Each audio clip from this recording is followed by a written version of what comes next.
The era of the Airbus A380 superjumbo passenger jet is coming to a close.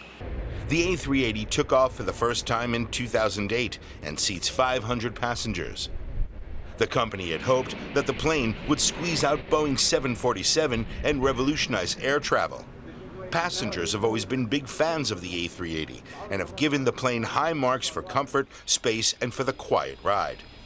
But airlines have been cautious about committing to the costly double-decker planes, and in the end, they just weren't willing to pay the massive price tag to own the flying behemoth.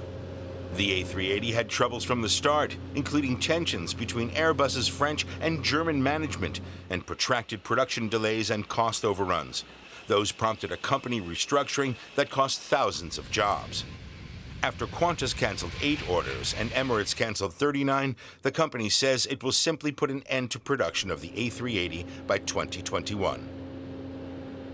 Let's get a bit more on the story, and for that, I'm joined in the studio by Christoph Kober from DW Business. Hello to you, Christoph. So, you know, the A380 was, of course, quite a remarkable achievement, at least in its day. So why wasn't it a financial success for Airbus? There are several reasons for that, Mariana. One, the A380 is the world's biggest jetliner. We just saw there in the report.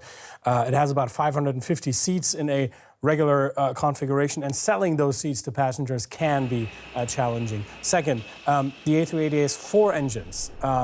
And they consume a lot of fuel. Nowadays, there are smaller jets that can also go long distance, but they only have 2 engines, for that matter, consume much less fuel, and fuel cost is an issue with airlines.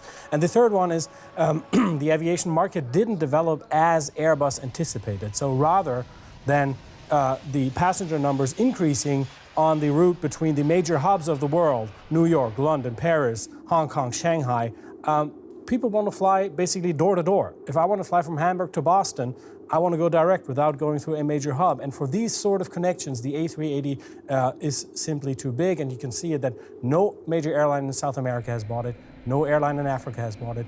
All of them are going for smaller, long-distance planes. All right, so efficiency seems to be a key factor in these developments. So if they stop building this jumbo jet, what will be the impact on the company? It is quite a blow to Airbus. And taking the billions of euros of development into account, Airbus didn't make a cent on the A380 overall. By this decision to end the production, about 3,500 workers are impacted. However, Airbus says that the backlog in orders, particularly for its mid-range jet A320, are so big that the jobs can be shifted within the company. All right, Christoph Kober from DW Business, thanks so much.